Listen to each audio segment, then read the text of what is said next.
itu terkait dengan bagaimana peranan mikroorganisme ya dalam pangan.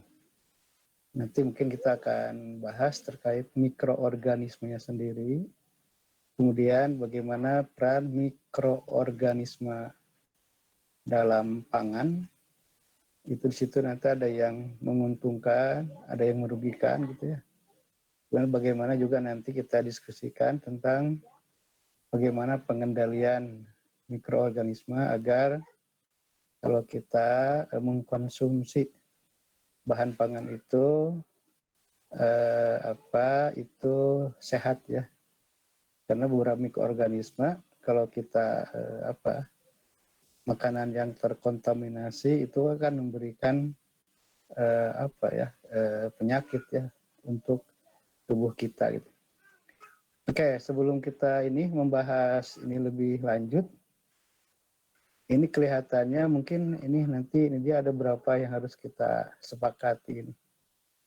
Nah, saya kira terkait dengan ini, jadi mungkin saya nanti akan memadatkan materi ini ya, kuliah ini, apakah 2-3 kali gitu. Nah, ini terkait dengan itu ujiannya gitu ya, nilainya. Apakah nanti untuk pertemuan nanti selanjutnya, apakah Anda itu nanti akan dapat tugas gitu ya, dikelompokkan gitu, masing-masing per kelompok, misalkan apakah 3-4 orang gitu, nanti ada tugas ya, kemudian nanti tugas itu dipresentasikannya, mungkin bisa 3 kali pertemuan membicara presentasi Anda itu mungkin nanti. Jadi maksudnya pertemuan kita 5-6 kali ini. Kalau ujiannya itu nilainya lewat tugas aja gitu. Nah, tentu ini dia ya, dibicarakan dengan teman-teman apakah setuju begitu gitu. Nah, sehingga nanti iya, Pak. Gimana Udia? Gimana, ada komentar dulu? Mungkin kalau begitu Pak, karena kan sepertinya bulan depan itu kalau di kalender akademik sudah mulai UAS ya Pak, jadi waktunya terbatas. Mungkin akan ada seminggu beberapa kali pertemuan, mungkin Pak 2 kali pertemuan. Ya, mungkin begitu. Silakan diatur, bisa 2 kali. Mungkin minggu ini bisa 2 kali ya. Ya, tapi untuk kita sendiri Pak, kebetulan setiap harinya itu jadwalnya full ya Pak, dari pagi sampai sore. Jadi paling hanya ada di hari weekday malam dan hari Sabtu paling Pak. Ya nggak apa-apa, hari Sabtu ya? Malam gitu? Enggak, Sabtunya belum tahu sih Pak, karena ada matkul lain juga. Atau kalau hari biasa itu malam Pak, tidak apa-apa. Nggak apa-apa lah. Gini aja Iya. mungkin, jadi saya padat lagi aja kalau gitu. Jadi materi saya mungkin bisa kayak 2 kali pertemuan saya. Nah, nanti langsung aja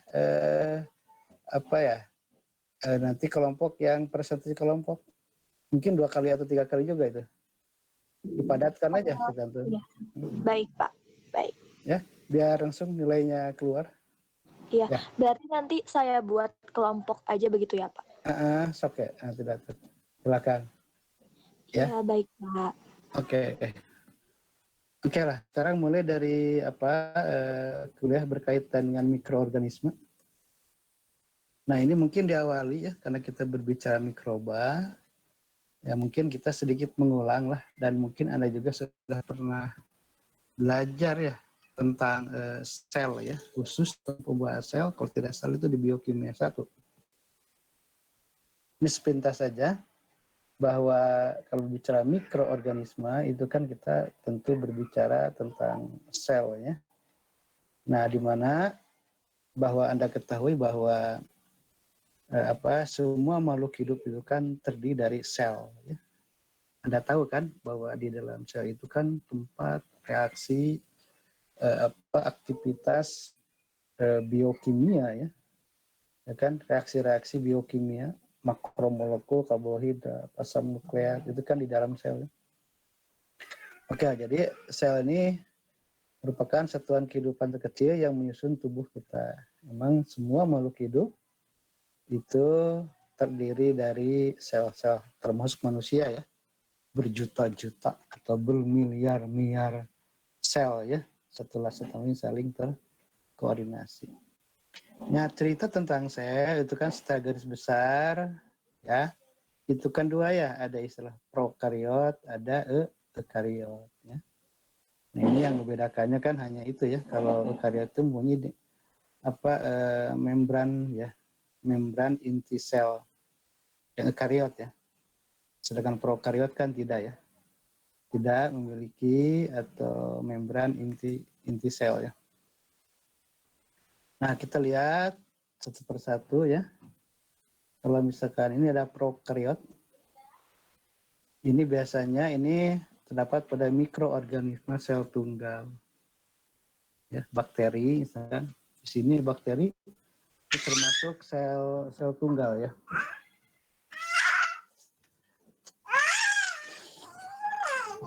Ya. Jadi bakteri itu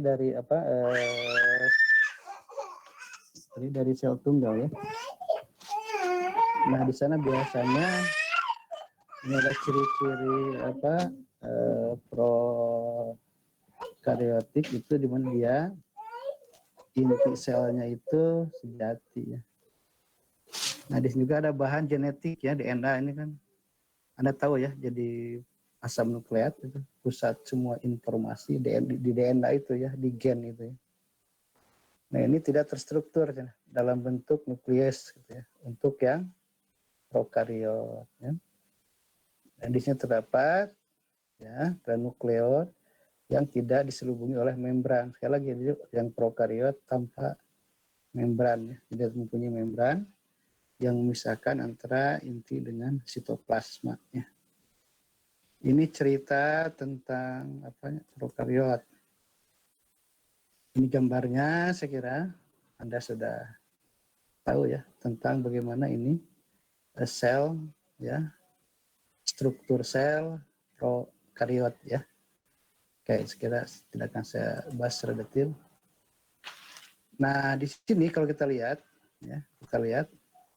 bahwa sel prokariot itu biasanya kan berukuran sangat kecil ya.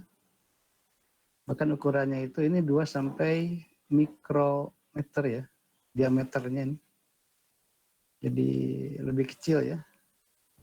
Ini mempunyai nisbah permukaan terhadap volume 3:1. Ya, jadi kalau sel itu makin kecil ya ukurannya gitu, makin kecil, maka itu kan sangat memudahkan ya untuk masuknya nutrien ya, hubungan dengan nutrien makanan. Kalau makin kecil kan luas permukaannya kecil gitu ya. Oke. Nah, kemudian di sini kan lebih besar nisbah permukaan sel terhadap volume sel prokaryotik, berarti nutrien lebih mudah dan cepat berdifusi mencapai setiap bagian di dalam selnya. Karena tadi kan lebih kecil ya ukurannya gitu. Sehingga apa di sini kalau begini? Sehingga apa? Proses kalau nutrien masuk ke dalam sel maka akan terjadi metabolisme. Nah, sehingga di sini metabolisme dan pertumbuhan sel lebih cepat ya. Makanya kalau Anda tahu ya, kalau bakteri itu kan pertumbuhannya kayak virus itu kan pertumbuhannya sangat cepat ya, terjadi pembelahan gitu ya. Sehingga pertumbuhannya sangat cepat gitu ya. Karena itu terjadi metabolisme. Oke, nanti mungkin akan dijelaskan tentang bagaimana metabolisme dalam sel ya. Oke, nah kalau yang eukariotik ini ya, eukariot, contoh ini ada alga ya, fungi, protozoa ini tumbuhan, hewan ya, hewan itu termasuk selnya eukariot ya. Nah, kalau ini tadi kan udah disinggung tadi ya. Ini dia mempunyai membran ya. Ya, sejati mempunyai membran. Memiliki inti sel juga ya. Yang amat kompleks dan dikelilingi oleh selubung inti atau membran ya. Ini tadi bedanya antara eukariot sama prokariot. Nah, sel eukariot itu membutuhkan organel sel yang lebih bervariasi ya. lebih berdurasi, lebih kompleks untuk melangsungkan proses metabolisme. Kayak menghasilkan energi dan sekali lagi proses metabolisme kata dan ana itu kan menghasilkan energi ya kan, menghasilkan energi dan bagaimana energi itu ditransportasikan nutrien ke seluruh bagian selnya.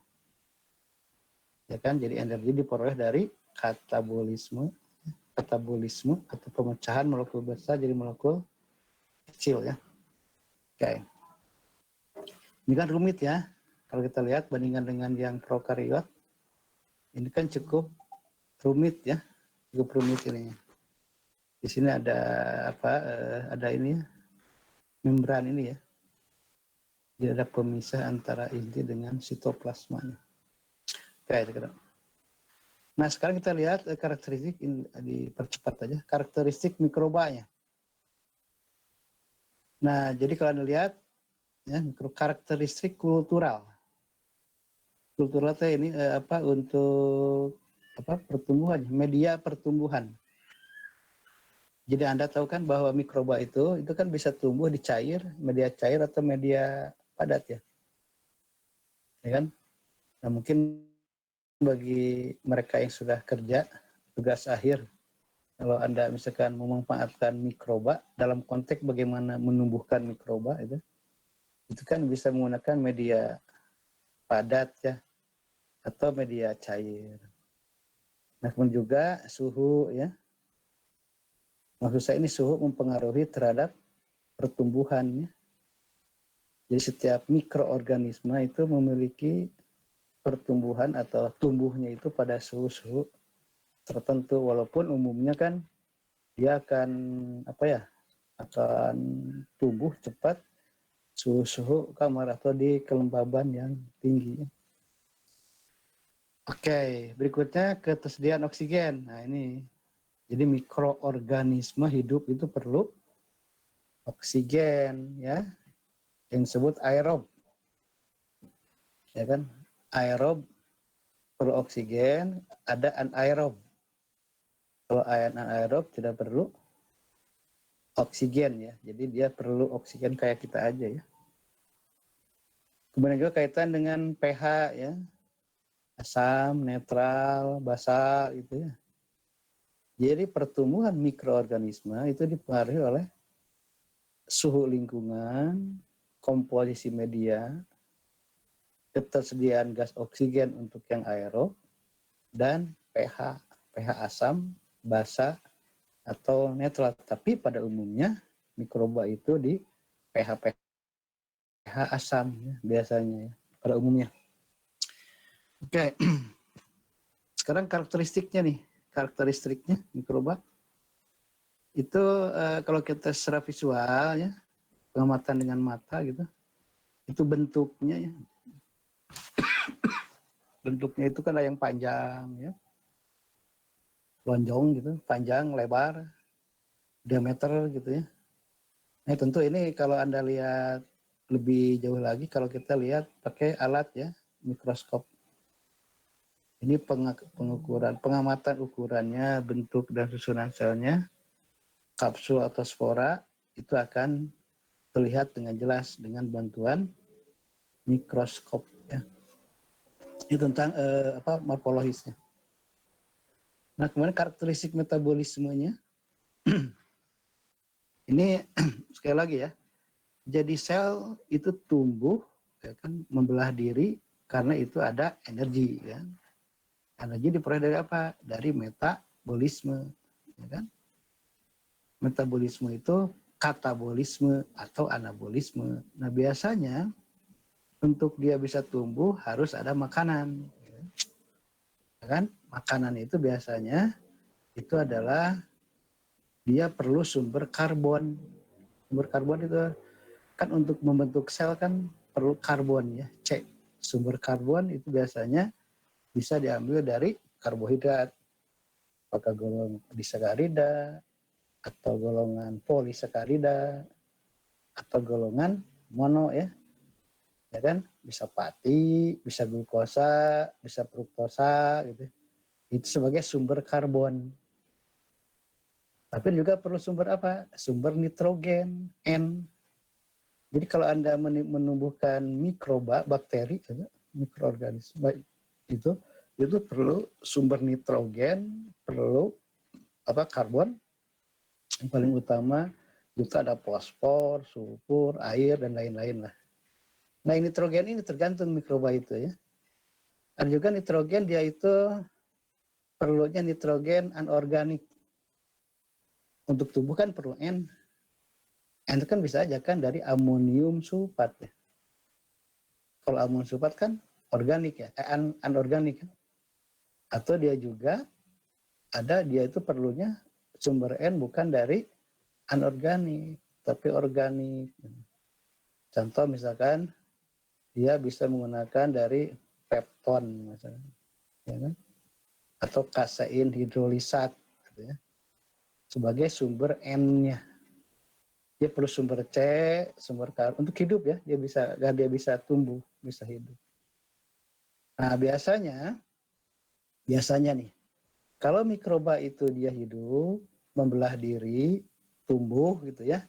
Nah, selama pertumbuhan ya, dia mengeluarkan produk ya, produknya apa produknya?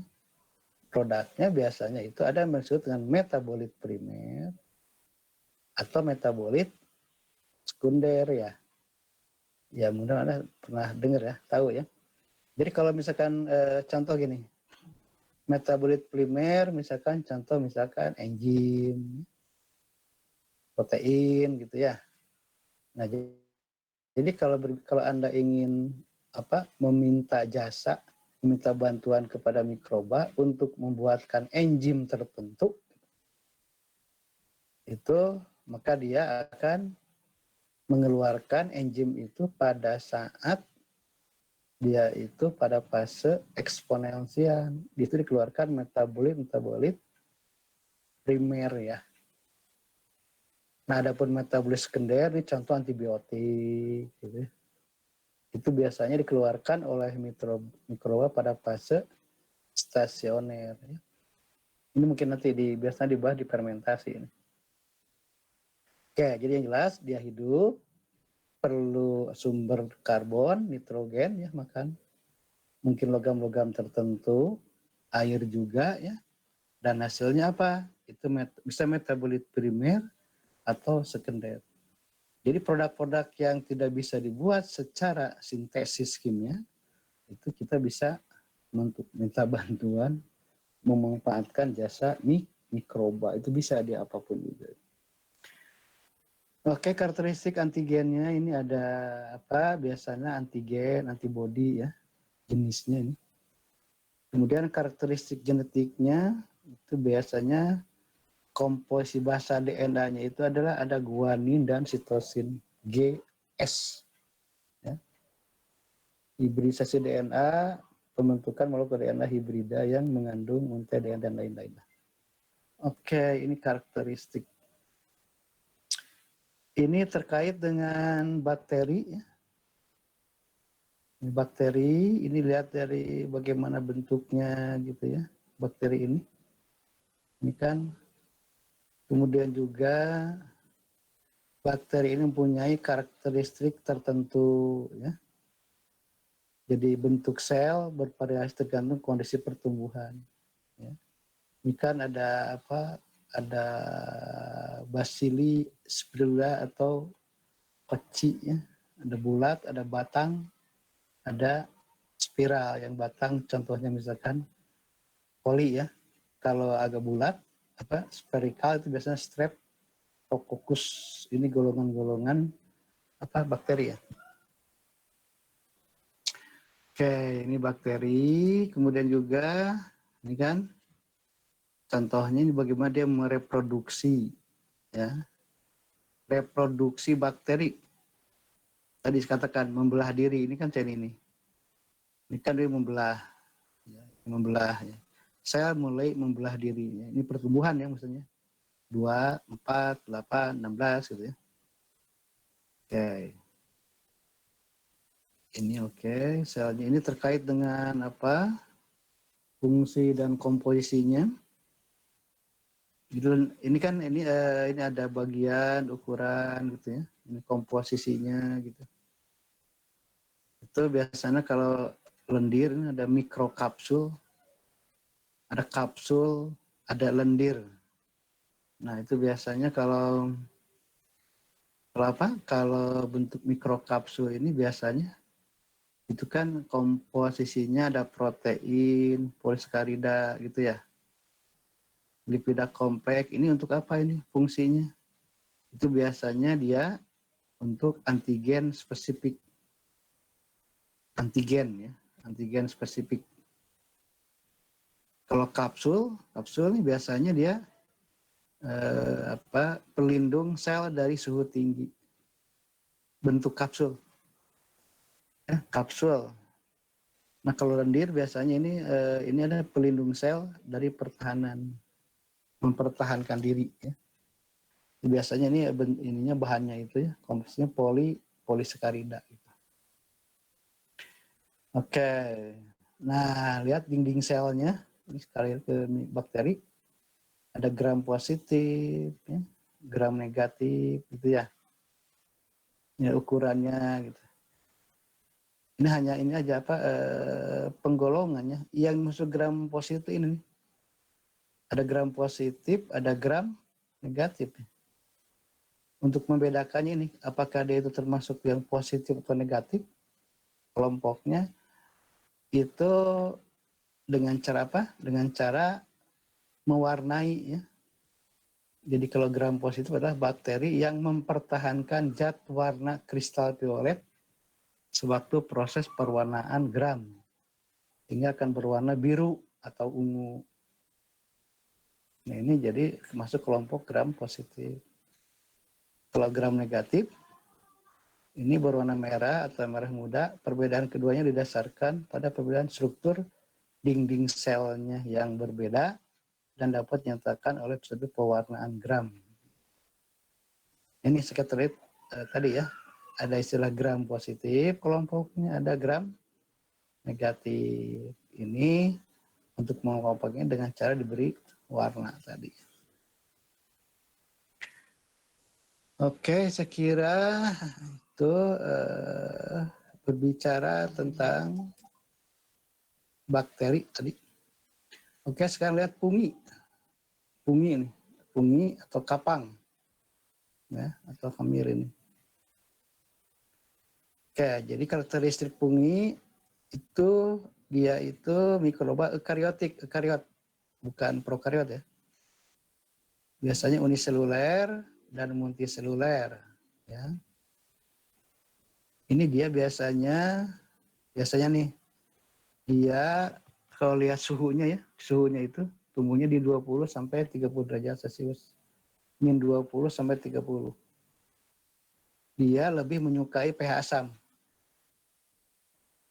Di asam ini aman ya, asam ini kalau pH asam ini kan mencegah kontaminasi bakteri.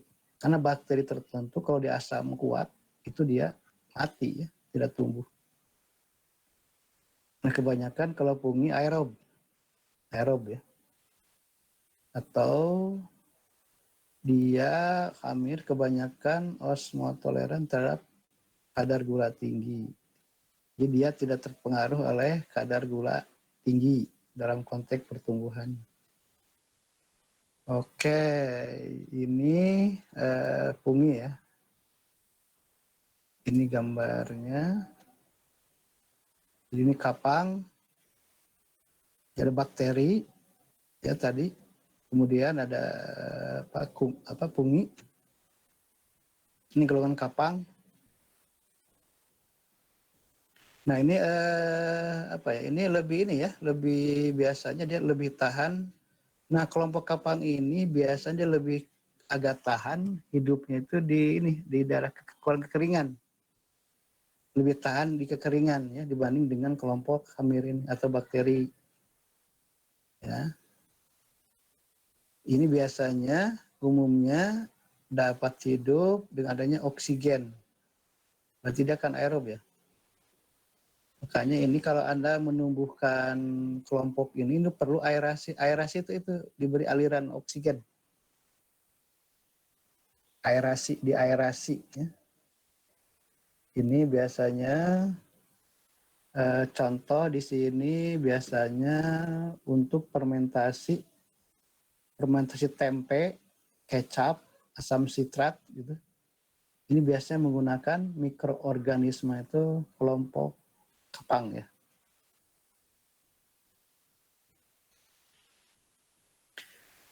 Nah ini jadi terkait dengan kapang ya. Ini bagaimana cara reproduksinya gitu.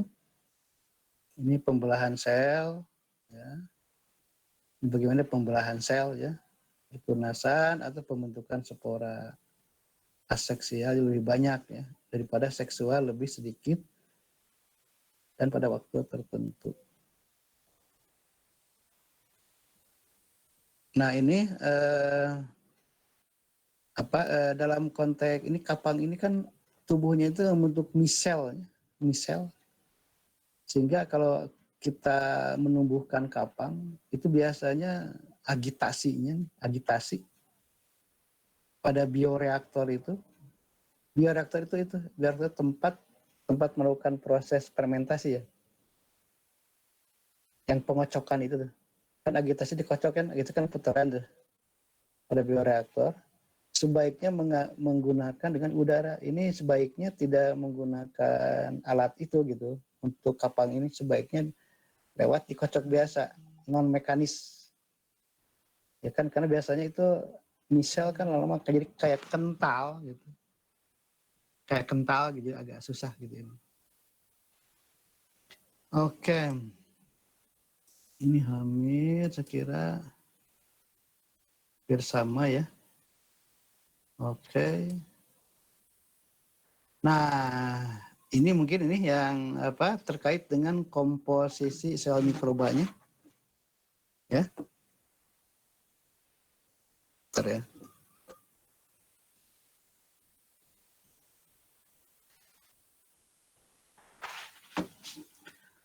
Oke, ini komposisi dalam mikroba ya. Contoh dia ada air ya, asam amino. Gini maksudnya gini. Jadi kalau Anda ingin menumbuhkan mikroorganisme, sekali lagi ya, Anda ingin menumbuhkan mikroba, nah mikroba itu perlu media apa saja, nutriennya, makanannya. Makanya biasanya kita selalu menganalisis komposisi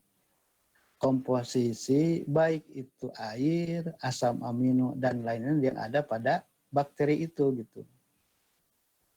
Nah, contoh di sini misalkan ini adalah biasanya nih mikroba itu airnya itu 80 sampai 90% air. Sisanya itu ada sumber karbon, tadi saya katakan, ada oksigen, ada nitrogen gitu ya. Hidrogen, fosfor ya.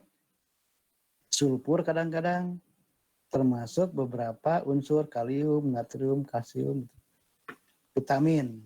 Ini contoh sel bakteri. Jadi kalau misalkan dia itu akan tumbuh kalau ada media-media ini gitu. Dia akan tumbuh baik gitu. Ini kan membentuk komponen seluler utama protein, asam nukleat, fosfida dan lain-lain.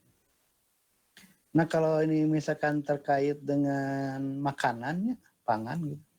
Kan pangan itu ada protein, karbohidrat, gitu ya. Nah media itu adalah cocok untuk pertumbuhan mikroba pada pangan. Nah itu maka istilahnya itu terkontaminasi gitu. Jadi makanan yang terkontaminasi oleh mikroba. Nah, ini berbahaya gitu. Oke, kita lanjut. Asam aminonya nih protein 40-70%. Protein tersusun dari asam amino bentuk L, D sangat jarang dijumpai di alam, banyak terdapat di dinding sel. Nah ini fungsi biologis proteinnya, ya, dinding sel biasanya itu glikoprotein. glikoprotein gabungan ya antara karbohidrat dan protein ya. Glukosa, glikoprotein. Ini untuk dinding sel. Kemudian protein sebagai enzim ya, katalis biologis. Ya. Biasa juga sebagai transport ya. Atau sebagai hormon ya. Contoh hormon insulin, hormon pertumbuhan ya. Juga toksin dan antibodi. Oke. Ini lemak ya, ada lemak, steroid, karbohidrat ya. Karbohidrat ini ada yang ada di fungsi biologis ya. Oke. Glikogen tadi contoh udah glikogen. Karbohidrat sebagai bahan bakar bagi sel terdapat sebagai struktur sel, dinding sel. Tapi ide juga bisa apa? Bisa disimpan untuk cadangan energi ya. Biasanya dalam bentuk karbohidrat. Karbohidrat ini apakah dalam bentuk glikogen atau dalam bentuk pati. Kalau pati pada tanaman ya. Kalau pada hewan itu biasanya berbentuk glikogen. Oke, jadi ini contohnya glikogen ini merupakan peptidoglikan dalam dinding sel bakteri. Oke, saya kira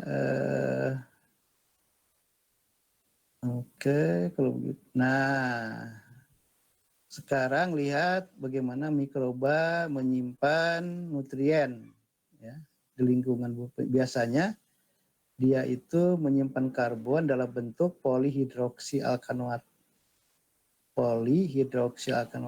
Jadi dalam kondisi yang tidak sesuai gitu, kondisi buruk, dia itu pintar juga, dia menyimpan makanan tapi dalam bentuk polihidroksi PHA, dapat untuk bahan bioplastik.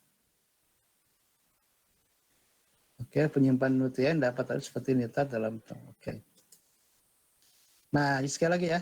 Jadi ini hanya pengantaran tentang, karena kita bicara mikroorganisme, sedikit saya mengulang tentang bagaimana morfologi atau bentuknya atau sifat karakternya gitu dari bakteri ya. Bakteri, kapang dan lain-lain tadi. Sebagai pengulangan aja. Oke. Ada yang ditanyakan sebelum masuk ke mikroorganisme ini? Kepangannya? Mau tanyakan, Kak? Belum, Pak. Oke. Kita masuk ke pangan sekarang nih.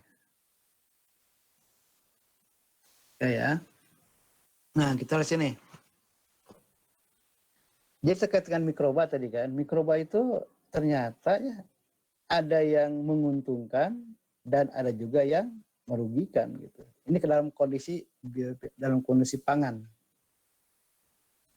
Jadi kalau mikroba yang menguntungkan biasanya berperan dalam proses. Maksudnya begini, berperan dalam proses itu, contoh misalkan, Anda misalkan ingin membuat roti misalkan, Anda ingin membuat tempe, gitu ya, tadi membuat kecap, membuat oncom, gitu. Atau Anda juga ingin membuat yogurt atau apalah gitu, makanan-makanan tuh. Kan banyak makanan itu, ya kan? Apa ya? Anda melakukan fermentasi dengan bantuan mikroba kan? Ya, itu mikroba yang menguntungkan gitu. Jadi mikroba yang menguntungkan untuk membuat dalam bidang pangan gitu. Nah itu jadi juga mikroba juga berperan dalam peningkatan nilai gizi ya. Ya kan? Jadi ada makanan yang punya kaya fungsional, ada nilai gizinya gitu. Nah, nilai gizi dengan memanfaatkan mikroba gitu. Ya kan? Jadi mikroba digunakan juga untuk meningkatkan nilai gizi makanan gitu. Ada gitu ya. Juga mikroba itu berperan dalam pengadaan bau dan rasa ya. Baunya enak gitu. Itu juga ada bagaimana pengaruh mikroorganisme yang mengkonversi gitu bahan-bahan nutrien yang ada di makanan itu gitu. Ya kan? Tapi juga ada yang nggak enak ya. Kalau sudah asam gitu kan, ada yang bau busuk gitu kan, itu berarti merugikan ya itu. Jadi rasa gitu ya, bau itu kan itu dalam konteks pangan gitu. Pangan itu bisa menggunakan bagaimana memanfaatkan mikroba gitu. Kan menguntungkan. Termasuk dalam warna, ya, perubahan warna. Ini produk-produk makanan tertentu gitu. Nah, jadi kalau begitu ternyata mikroba itu juga ada kelompok mikroorganisme tertentu yang bermanfaat bagi manusia, terutama dalam konteks makanan, dalam konteks pangan, gitu ya. Nah, tapi di lain itu juga ada yang merugikan, ya kan? Juga ada yang merugikan ini. Jadi bila kehadirannya merubah nilai organoleptik yang tidak dikehendaki, katanya, menurunkan berat atau volume, menurunkan nilai gizi, kebalikannya ya, merubah bentuk dan susunannya senyawa, serta menghasilkan toksin yang membahayakan. Nah ini. Ya, jadi mungkin Anda pernah dengar mikotoksin. Nah itu kan bagaimana itu jadi racun ya, itu bahkan bisa menyebabkan kematian. Jadi dengan adanya apa? Mikroba gitu. Jadi kembali lagi ke sini, jadi apa ya? Jadi tadi di sisi bau, sisi rasa, bentuk, gitu ya. Bisa juga itu dirubah ya dengan mikroba yang apa? Mikroba yang tidak menguntungkan gitu ya.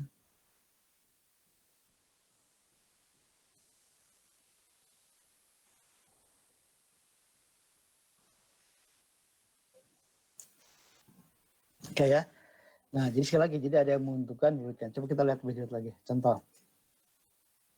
Ini contoh misalkan ada beberapa bakteri yang berbahaya ya pada makanan. Nah ini coba kayak lagi nih. Jadi tanpa kita sadari gitu, makanan yang kita makan sehari-hari itu mengandung mikroorganisme yang dapat mengancam kesehatan, bahkan jiwa kita. Gitu. Terutama makanan yang dimasak sembarangan.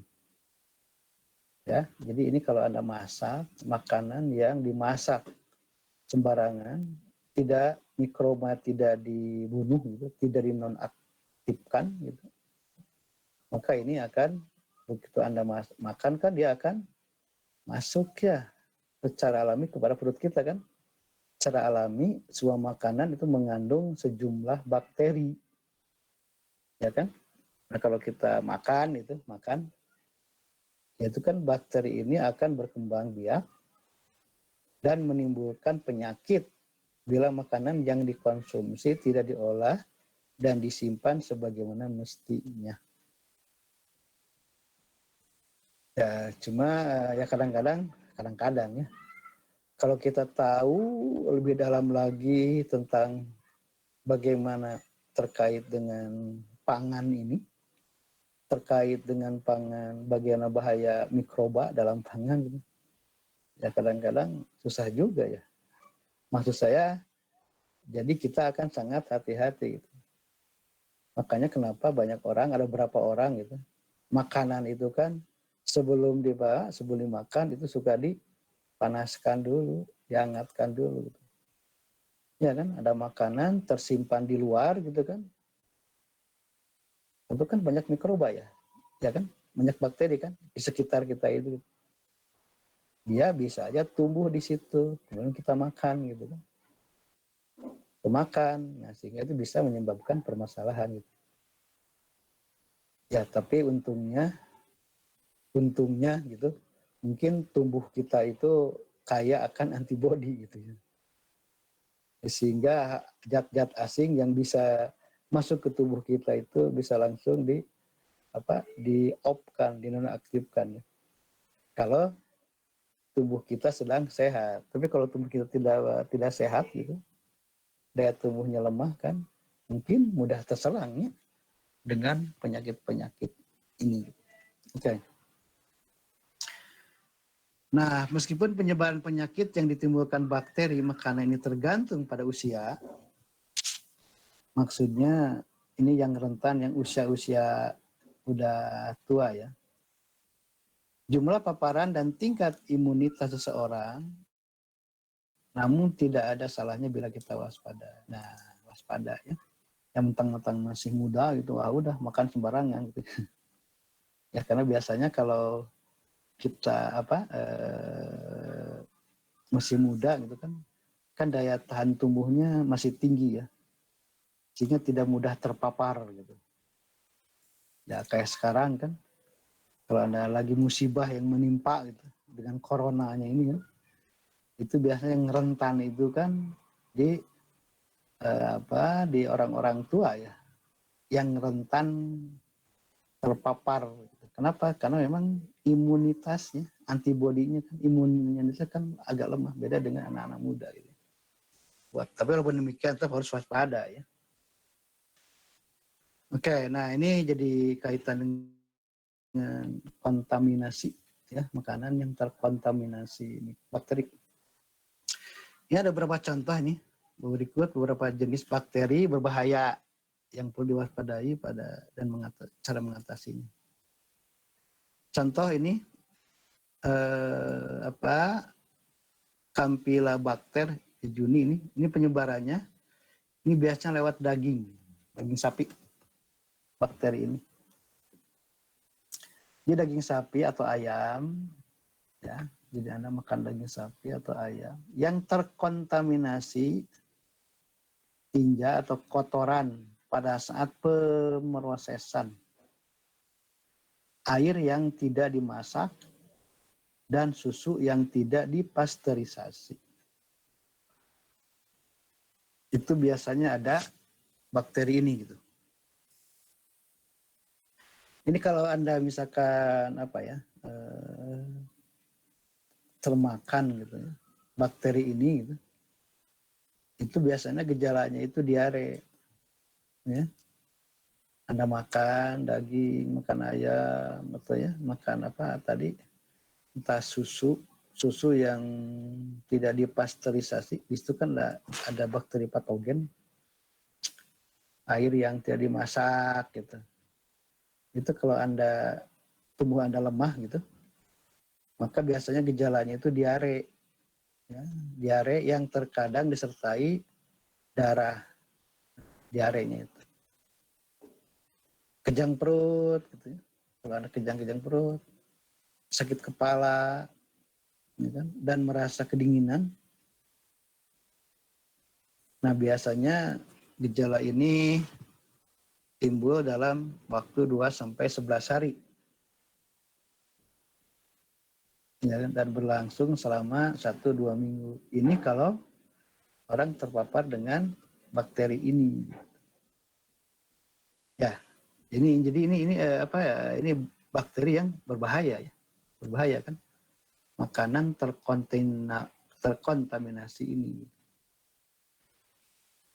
Nah, biasanya kalau pencegahannya ya cara mengatasinya gitu, pencegahannya. Ya, jadi kita harus pastikan bahwa kita mengolah daging sapi atau ayam hingga matang sebelum konsumsi. Jadi tadi kalau Anda makan daging setengah matang ya? Setengah matang yang belum matang dagingnya Anda makan gitu. Nah, ini kan kemungkinan besar terkena dengan penyakit ini itu sangat memungkinkan kalau makan daging-daging yang tidak terlalu matang gitu. Karena bakterinya tidak mati. Jangan meminum air mentah gitu ya kan, karena itu tidak ada bakteri ya. Atau minum susu yang belum dipasteurisasi. Nah, biasanya Anda cuci bersih, kalau kan pisau alat ya untuk memotong-motong ya. Itu cuci bersih pisaunya, talenan atau wadah yang bersentuhan dengan daging mentah. Kan daging mentah biasanya kan dipotong-potong gitu ya. Cuci gitu kan. baru dimasak ya. Nah, ini kalau masaknya tidak baik gitu, masih belum matang, nah ini hati-hati ya. Hati-hati gitu. Kemungkinan ini bisa terpapar dengan bakteri ini. Gitu. Oke. Kemudian juga ini bentuknya ini. Ya. Ini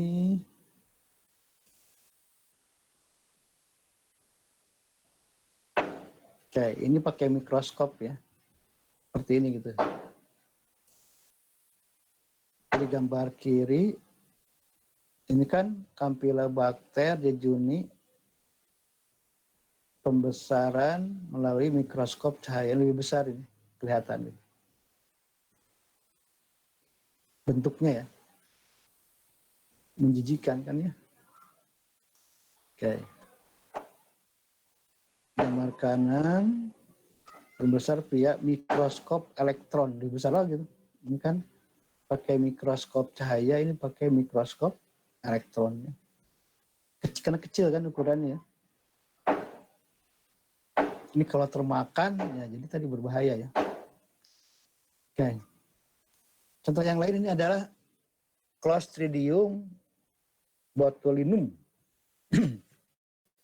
Nah ini juga sama, ini biasanya penyebarannya itu lewat bakteri ini biasanya terdapat pada daging semur atau masakan yang berkuah kental. Ya kan, atau nih masakan yang berkuah kental ya. Makanan kaleng gitu, ini biasanya hati-hati juga nih makanan kaleng. Ya.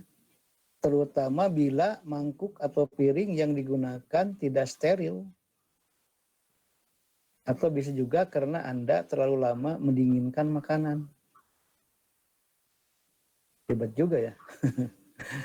Nah, jadi ini Jadi ini bakteri ini gitu. Daging semur atau makanan yang berkuah kental, makanan kaleng, apalagi makanan kaleng yang sudah kadaluarsa misalnya. Piring dan lain-lain. Oke, gejalanya sama ini. Ya, gejalanya itu diare juga nih.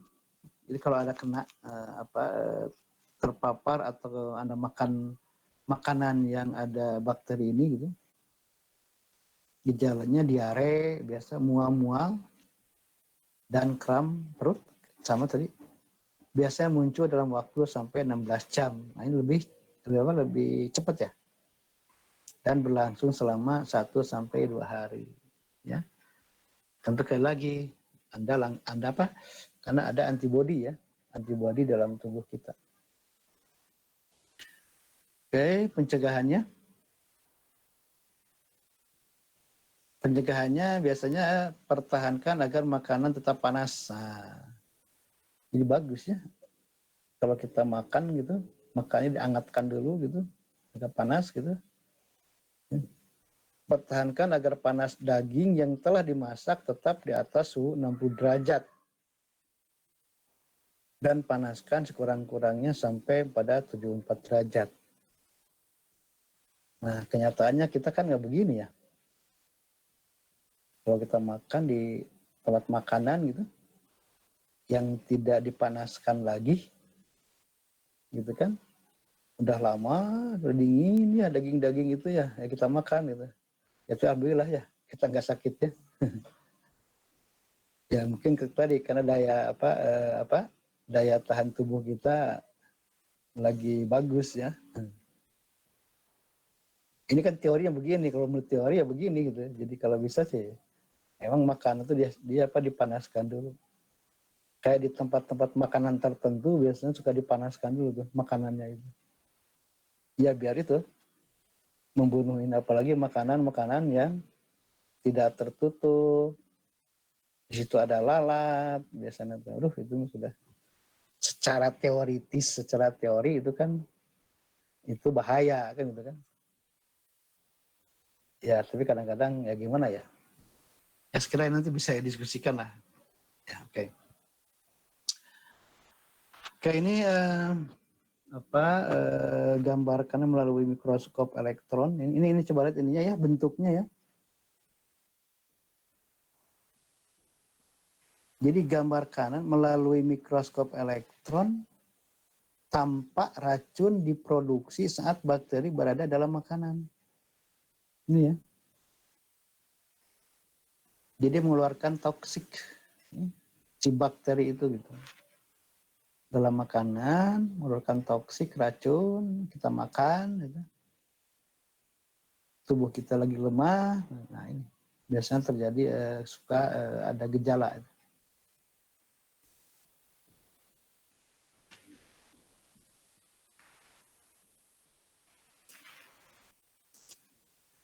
Oke. Ada pertanyaan sampai sini? Ada pendapat?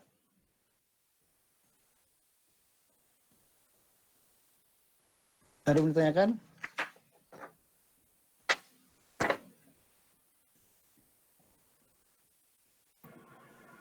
Belum, Pak. Belum? Oke.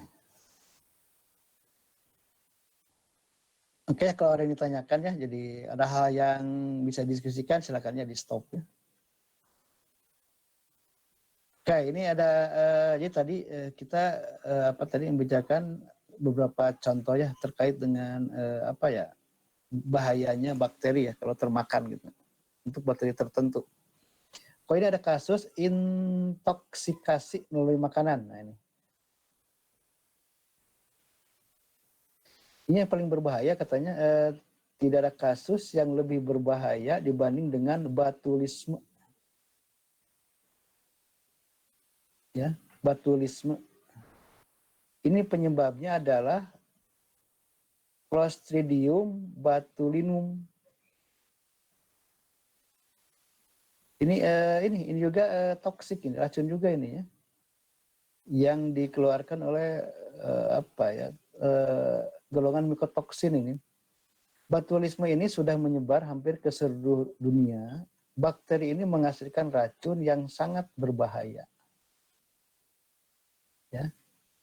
1 on racun yang dihasilkan mampu membunuh semua penduduk negeri ini. Wah, ini ya. Ini ada kasus intoksikasi melalui makanan ini. Ya kan? Ini racunnya sangat berbahaya ini. Nah, botulisme itu biasa terjadi karena mengkonsumsi makanan yang sudah terkontaminasi Clostridium botulinum. Nah, ini ya, jadi ini bahaya juga ini ya. Nah, walaupun ini dikatakan bahwa cara mengatasinya dengan cara apa? Dengan dapat dihindari dengan memasak makanan sebelum dikonsumsi. Nah, sama ya yang tadi ya, jadi harus dimasak ya. Dimasak, dipanaskan. Ini pernah ada kasus ya, intoksikasi melalui makanan. Ini penyebabnya adalah Clostridium botulinum. Ya, ini hampir menyebar ke seluruh dunia katanya. Ini berbahaya ini. Okay. Kasus-kasus yang makan korban terjadi selalu berkaitan dengan mengkonsumsi makanan dingin. Nah, gimana ya? Jadi kasus-kasusnya itu terjadi karena mereka mengkonsumsi makanan yang dingin. Contoh misalkan kasus terbesar itu di Michigan, Amerika Serikat pada tahun 1977 ketika 58 orang menderita botulisme setelah memakan makanan kaleng di sebuah restoran. Nah, biasa kan makan kaleng didinginkan ya. Nah, pada tahun 1982 juga seorang pria Belgia meninggal karena botulisme setelah makan makanan yang terbuat dari daging salmon kaleng yang telah terkontaminasi Clostridium botulinum. Nah, ini berarti sekali lagi makanan yang sudah kontaminasi ya. Nah, ini jadi hati-hati juga ya. Ini karena makannya dingin katanya, makanan dingin. Maksud dingin itu disimpan di luar, dingin ya. Bukan disimpan di kulkas gitu, di luar terkontaminasi jadi. Okay. Nah, batulisme juga dapat terjadi pada bayi. Tapi kan jarang terjadi ya. Nah, ini terjadi sejak masa kehamilan 6 bulan pertama. Bahaya juga ya. Itu jarang kan pada bayi.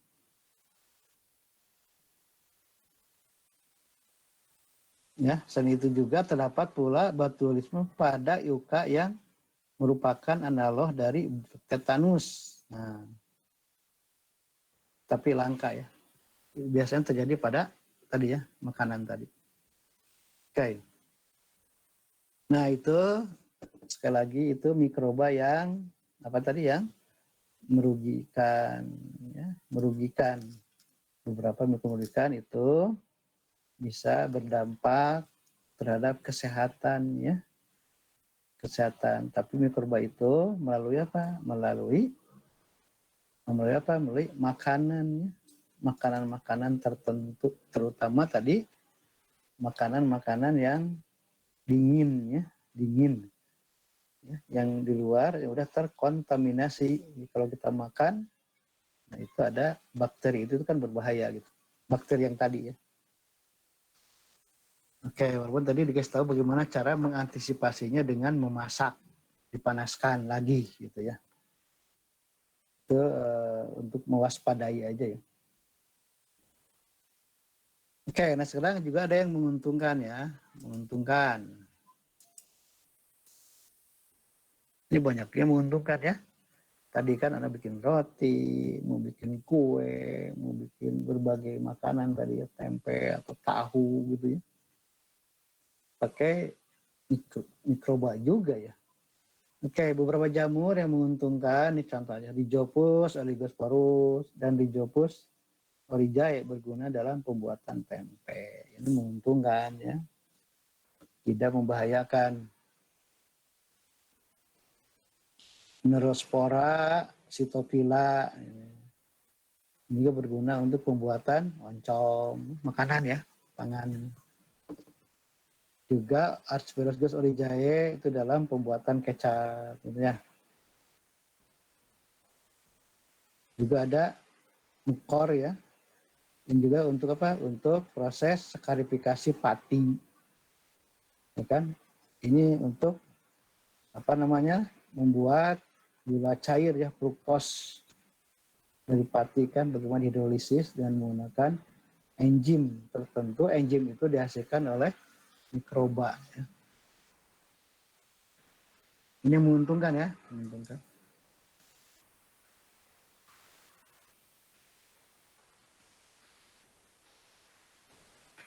Ini bakteri menguntungkan juga ini untuk apa nih? Untuk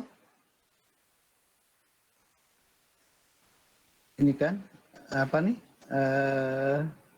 Bakteri contoh Lyconostoc mesteroid. Ini untuk apa? Peran dalam pembuatan sauerkraut atau kubis terfermentasi. Atau juga untuk membuatkan yogurt ini. Yogurt ya. Streptococcus thermophilus dan Lactobacillus bulgaricus berperan dalam pembuatan yogurt yang juga menggunakan mikroba asam ya. Bermanfaat kan? Atau juga ini ada pembuatan sosis Micrococcus sp atau pembuatan nata di koko Acetobacter psilinum. Nah, ini beberapa bakteri ya yang digunakan untuk fermentasi pangan ya, bahan pangan, makanan, pangan ya. Ini yang menguntungkan. Oke. Ini di tabel berapa nih? Tabel ini contoh di sini kan banyak banget nih. Tentang beberapa makanan yang difermentasi dan jenis mikrobanya nih banyak nih. Ya kan, contoh dari produk bahan susu aja. Ini kan bisa keju Swiss, bahan mentahnya susu. Jadi keju dari susu kan. Ini Anda dengan bantuan apa? Mikroba kan, mikroorganisme, Propton bacterium. Ini biasanya ada di Eropa, di Amerika. Pembuatan keju juga nih, kejunya. Keju ya. Itu kan dari susu juga ya.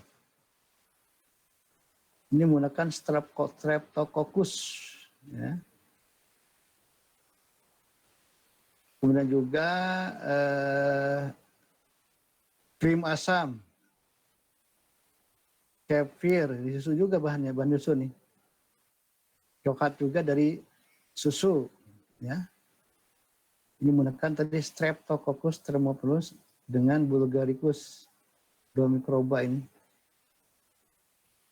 Ini di semua dunia, di seluruh dunia ada ini negara ya. Oke, ini adalah contoh jadi kan ini ya. Jadi mikroba yang bermanfaat ya.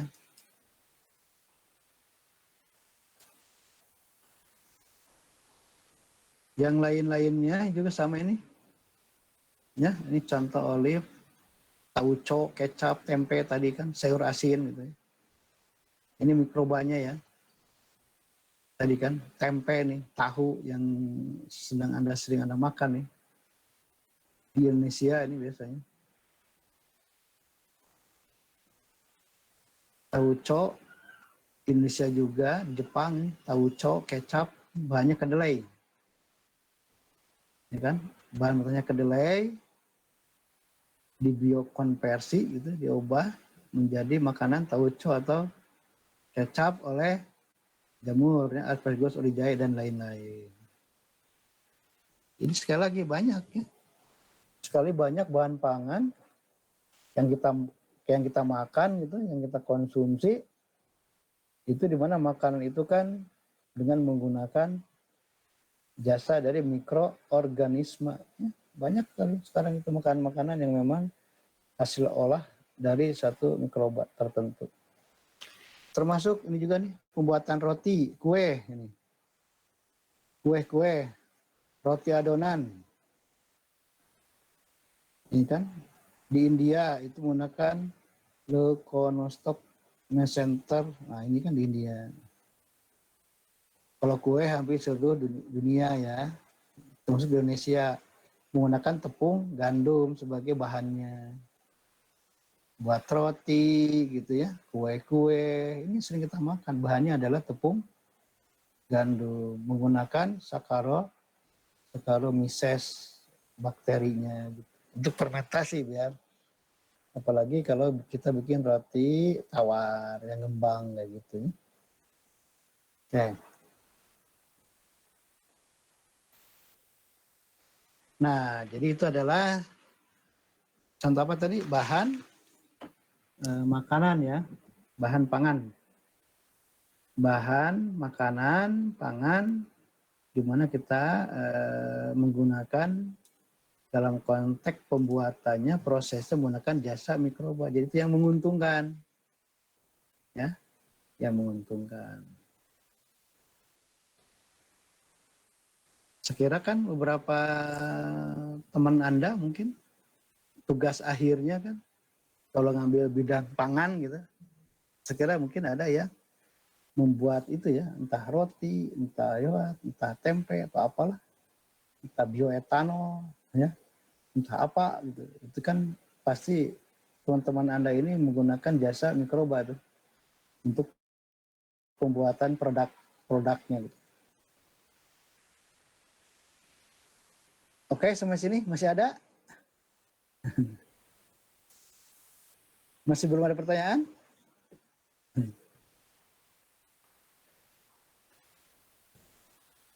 Masih jelas, Pak. Udah cukup ya. Kalau gitu lapar dong bikin roti atau roti bikin kue. Ini kalau makanan kalau Anda tertarik sih sebetulnya bagus tuh kalau Anda bisa apa ya menguasai masalah fermentasi itu. Jadi Anda bisa jadi entrepreneur, membuat apa gitu. Tapi kualitasnya bisa lebih baik. yang ada fungsionalnya. Jadi makanan produk Anda, tapi bukan hanya mengenyangkan aja gitu, tapi ada fungsionalnya. Gitu. Nilai gizi fungsional untuk kesehatan. Ya kan kayak sekarang tuh siapa tuh yang fungsional ya? Gracia tuh, Gracia ada Gracia? Iya Pak, ada Pak. Ada ya. Gracia mau bikin roti kan? Hah? Iya Gracia Pak. bikin apa? Iya, roti komposit dari ubi ungu buat diambil antioksidannya Pak. Oh, antioksidan. Berarti ada fungsionalnya. Iya, ada Pak. Nah, jadi kalau makan roti itu, jadi kita ada antioksidan gitu ya. Iya Pak. Oh, itu kan jadi loh itu. Jadi ada makanan-makanan yang Anda jamurnya apa itu mikrobanya? Tahu nggak? Pakai ini ragi yang udah Oh, ragi. komersial Pak. Oh, ragi. Iya. Oh, yang suka dipakai bikin peyem, tape gitu. Pakainya yang Vermipan sih Pak, Oh, raginya yang udah fermentan. komersial. Iya. Khusus untuk roti kayak itu ya kayaknya ya. Iya Pak.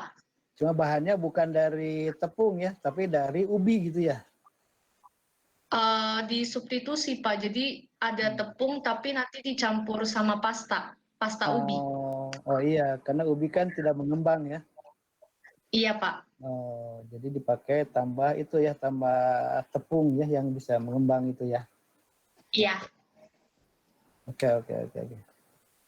Nah, jadi itu ya, jadi coba kalau bikin roti yang kualitasnya, apalagi menggunakan bahan baku ubi, jadi meningkatkan nilai ekonomi kan.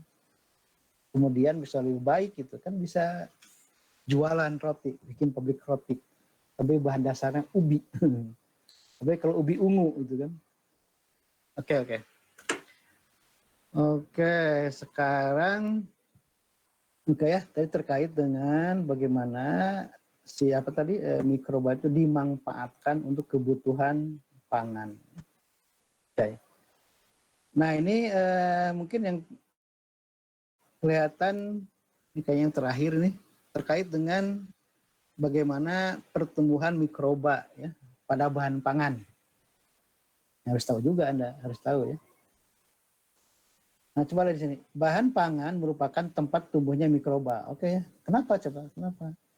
Karena bahan pangan itu kan ada karbohidrat, ada protein gitu kan. Kan tadi kan, di mana bahan-bahan itu, karbohidrat itu atau protein itu kan cocok buat pertumbuhan mikroba. Ya, apalagi kalau susu atau makanan disimpan di luar atau susu, Anda minum susu gitu ya, simpan di luar, besoknya sudah tumbuh jamur biasanya itu. Jatuh permukaannya tuh. Jadi emang kelihatan bakteri itu di mana-mana ada ya. Di mana-mana ada. Cuma sekali lagi, ada yang positif, ada yang negatif. Oke, jadi tadinya bahan pangan itu tadi jadi media cocok buat tumbuh mikroba gitu ya. Karena tadi ada karbohidrat, ada protein gitu. Namun tidak semua mikroba mampu tumbuh pada semua bahan pangan. Nah, ini. Ya. Tidak semua tumbuh katanya pada semua bahan pangan. Mikroba membutuhkan kondisi tertentu agar dapat tumbuh dengan optimal. Nah, ini. Jadi ada mikroba tertentu, dia bisa tumbuh di makanan itu kalau kondisinya memungkinkan untuk dia tumbuh. Gitu. Nah, kira-kira apa saja gitu yang mempengaruhi pertumbuhan mikroba, gitu, ya kan? Nah, ini penting nih. Jadi kalau kita produksi harus tahu, ya kan, bagaimana agar mikroba itu tumbuh dengan baik kalau Anda akan membuat sesuatu. Gitu. Anda bikin yogurt misalkan, ya ternyata medianya itu cocok bertumbuh bakteri untuk menghasilkan asam-asam tertentu, gitu. Untuk memecah protein jadi peptidanya misalkan. Nah itu kan berarti bisa gagal itu, proses fermentasinya tidak terjadi karena mikrobanya tumbuhnya kurang baik gitu, lingkungannya tuh cocok gitulah. untuk tumbuh. Oke, nah ada faktornya, ada faktor intrinsik, ada faktor ekstrinsik. Gitu. Di sini ada yang faktor pH, gitu ya. Ada aktivitas air, AW, ada potensial oksidasi, reduksi, ada kandungan nutrisi, ada senyawa antimikrobia, ada struktur biologis. Ini intrinsiknya, ekstrinsiknya suhu, ya kan, kelembaban relatif, ya kan. Nah di kondisi yang lembab kayak Bandung atau Indonesia kan nggak tropis ya, itu akan subur gitu untuk tumbuh mikroba di daerah-daerah lembab yang kelembaban tinggi ya. Oke, kita lihat pH ini. Nah ini kan bahan pangan mempunyai pH yang berbeda-beda. Sekali lagi ya, tadi kan kita di atas sebelum ngomong mikroba ya, yang ngomong bakteri gitu ya, tadi di atas kan dia tuh tumbuhnya juga kan hidupnya dia sangat turun kepada pH kan, ada di asam, basa, asam sampai berapa atau netral kan. Nah ini kembali ke panganan sekarang. Jadi bahan pangan mempunyai pH yang berbeda-beda. Buah-buahan contoh misalnya. Buah-buahan biasanya katanya pH-nya itu 1 sampai 7,5. Buah-buahan ya. Kan buah-buahan asam. Untuk pH-nya kecil ya. Ini sampai ke netral. Kalau buah-buahan, ingat ya buah-buahan. Daging, ikan, dan susu itu pH-nya 4,5 sampai 7,0. Daging sapi, daging ayam gitu ya. Jadi kalau di ikan gitu ya, itu pH-nya itu 4,5 sampai 7,0. Anda kan udah bisa menebak nih. Kira-kira pada pH seperti ini mikroba apa yang bisa tumbuh gitu. Ya kan? Ya kan, karena pertumbuhan mikroba tergantung pada pH kan. Tadi udah disinggung di atas.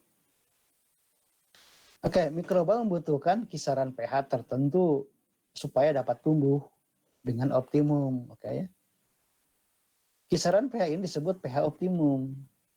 pH optimum suatu mikroba berbeda-beda antara satu dengan yang lainnya. Nah, kalau kita kelompokkan nih mikroba teh, anggaplah ada asidofil, ada netral, ada alkalifil. Kalau asidofil itu mikroba yang tumbuh pada pH asam. Ya kan?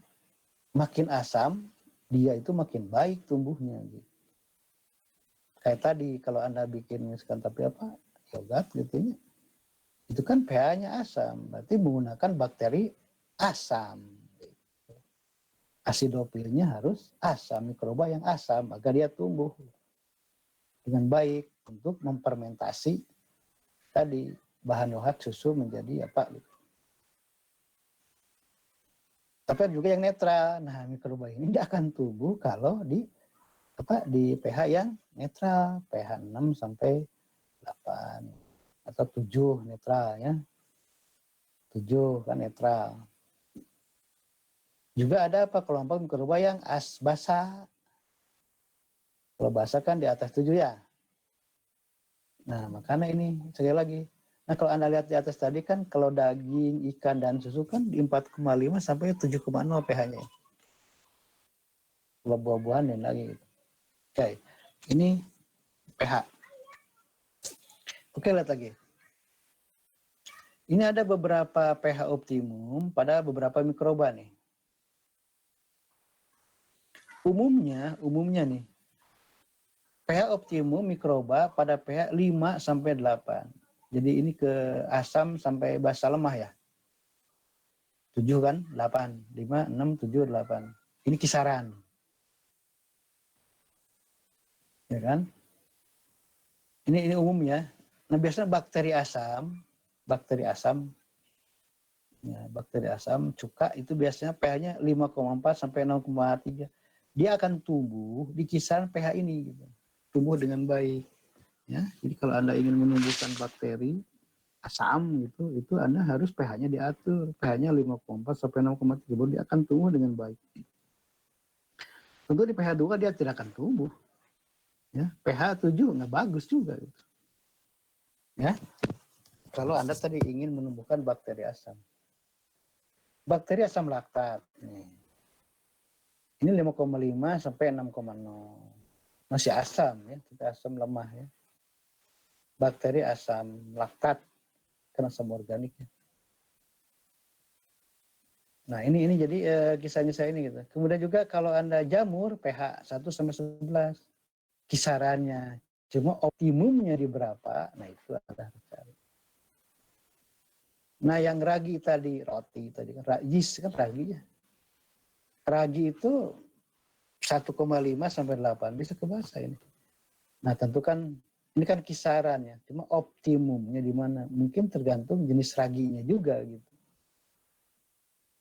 Nah, ini harus tahu betul ya. Ya kalau Anda ingin memanfaatkan tadi jasa mikrobanya gitu. Karena dia itu akan berhasil Anda membuat sesuatu kalau si mikrobanya tumbuh dengan baik. Oke. Nah, kemudian sekarang kemampuan mikroba untuk tumbuh pada bahan pangan sekarang. Ya kan di atas tadi ya. Buah-buahan nih. Ini kan mempunyai pH 1 sampai 7,5. Cenderung dirusak oleh jamur dan yeast. Ya kan? Biasanya kalau di buah-buahan, contoh Anda misalkan di itu ya. Jadi mungkin Anda pernah lihat gambar tadi ya. Ada jagung misalkan. Kacang-kacangan misalkan. Kalau gitu. Jagung, kacang-kacangan atau buah-buahan itu kan biasanya kan kalau dia itu apa namanya rusak itu kan tumbuh jamur ya kan kayak berbulu gitu sih berbulu atau apa ya buah-buahan yang entah coba Anda lihat entah pepaya atau apa gitu itu buah-buahan biasanya kan kalau dia udah jelek gitu udah tumbuh jamur di situ itu kan biasanya kayak bulu gitu ya. Karena dia di 1 sampai 7,5 itu yang tumbuhnya. Untuk buah-buahan. Untuk daging dan hasil laut, daging itu biasanya lebih besar 5,6. Cenderung dirusak oleh bakteri untuk daging. Tapi untuk buah-buahan cenderung dirusak oleh jamur. Ya kan? Yeast itu kan satu di atas tuh. Kisarannya jamur 1 sampai 11, yeast 1,5 sampai 8,5.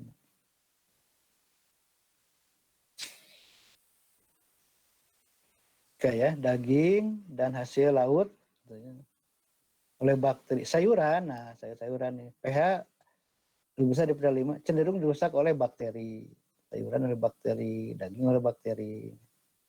Termasuk produk olahan susu, olahan susu. pH-nya lebih besar daripada 5, cenderung dirusak oleh bakteri juga. pH ikan juga sama, cenderung dirusak oleh bakteri. Ini yang merusak makanan. Dia logikanya kalau dia misalkan tadi pH-nya itu susu ya, susu itu, dia akan dirusak pada pH lebih besar daripada 5. Pertanyaannya tentu kalau pH-nya Anda simpan pH lebih kecil daripada 5, dirusak enggak? Ya kan? Logikanya begitu ya. Tentu kalau di bawah pH 5, apakah dia akan aman gitu ya? Kenapa? Karena bakterinya yang tertumbuh di pH itu. Ya, oke. Nah, ini ada terkait pH ya tadi. Nah, berikutnya aktivitas air. Ya. Aktivitas air, AW ya. Banyak air bebas dalam bahan makanan yang dapat digunakan untuk pertumbuhan mikroorganisme. Pertumbuhan dan metabolisme mikroba sangat tergantung adanya. Ah, ini nih. Ini kan biasanya bahan pangan, bahan-bahan yang ya apa ya, yang apa sih? Yang banyak airnya gitu maksudnya. Itu berarti kan dia itu mikrobanya mudah tumbuh gitu di makanan yang berair gitu. Ini disebut dengan AW ini. Kerusakan bahan pangan yang disebabkan oleh mikroba ini meliputi proses kimiawi, enzimatis maupun mikrobiologis. Yang biasanya, nah ini coba gini aja logikanya biasanya. Menurut Anda tahu ya. Biasanya kan kalau di daerah-daerah yang kelembabannya tinggi ya, itu kan makanan itu mudah rusak ya, mudah terkontaminasi gitu. Dibandingkan dengan daerah yang kelembabannya itu rendah, daerah panas misalnya. Nah ini mungkin karena apa ya? Karena kaitan dengan aktivitas mikroba sangat tergantung kepada air, aktivitas airnya gitu. Awe ditentukan oleh banyaknya air bebas dalam bahan makanan. Air tipe lainnya tidak membantu ternyata proses kerusakan tersebut. Nah kisaran nilai awe 0 sampai 1. Nilai awe bahan pangan 0,6 sampai dengan 1. Nah ini ya. Sekali lagi, jadi mikroba juga sangat tergantung tumbuhnya itu pada awe gitu. Ada daftar kok di sini kalau nggak salah. Ini nih.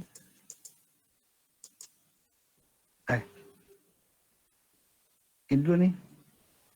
Jadi awe dan kelompok mikroba, awe bakteri, tadinya aktivitas air lebih besar dari 0,90. Tentu kalau dikeringkan lebih kecil, nah lain lagi kan. Jadi awe bakteri ini dia tumbuh 0,9. Jadi dia perlu banyak air kalau gitu. Awe hamir itu 0,88. Kapang 0,8 sampai 0,85. Ya kan? Nah kalau begitu, coba kalau Anda lihat ini ya, Anda kan bisa pertanyaannya, bagaimana supaya makanan saya tahan, gitu kan, terhadap kebusukan, tadi buah-buahan, apa. Berarti awalnya harus lebih rendah. Ya makanya kebusukan pangan dapat dicegah dengan cara AW 0,7 sampai 0,75. Nah makanya kalau yang kering-kering itu ya, yang kering-kering itu jarang busuk gitu. Yang kering, karena tadi pertumbuhan mikroba tergantung pada aktivitas air masalahnya itu. Nah ini, ya. Nah ini adalah bagannya, bagan, tabel, ya kan? Ini AW-nya nih, itu kan paling rendah 0,6 ya, 0,7 coba. Golongan subtilis, botulinum, subtilis 0,9, botulinum 0,9, coba lihat tuh. Halobacterium 0,75, ya kan? Jadi kalau Anda misalkan AW-nya rendah, dari sini semua gitu, disimpan dalam AW-nya rendah, jadi kurang air gitu. Makanya kemungkinan makanan Anda agak tahan disimpan kan, ya kan? Terutama buah-buahan tadi untuk mengurangi apa? Kebusukan karena pertumbuhan mikroba di situ gitu. Oke, sekali lagi jadi aktivitas mikroba pertama pH, yang kedua tadi aktivitas air ya, aktivitas air. Oke. Sini grafiknya ini hubungan antara kadar air ya, kadar air makin tinggi kan, berarti makin tumbuh ya. Oke, ini sampai 0,8 saya mau naik tuh. Tapi kan 0,2, 0,4 kan nggak bisa tumbuh mikrobanya tuh. Ya, AW. Ini kan AW ya, ini AW, ini kadar air kan. AW-nya rendah mikroba nggak tumbuh, tapi AW-nya tinggi terus ya naik. Ya. Jadi hubungan kadar air.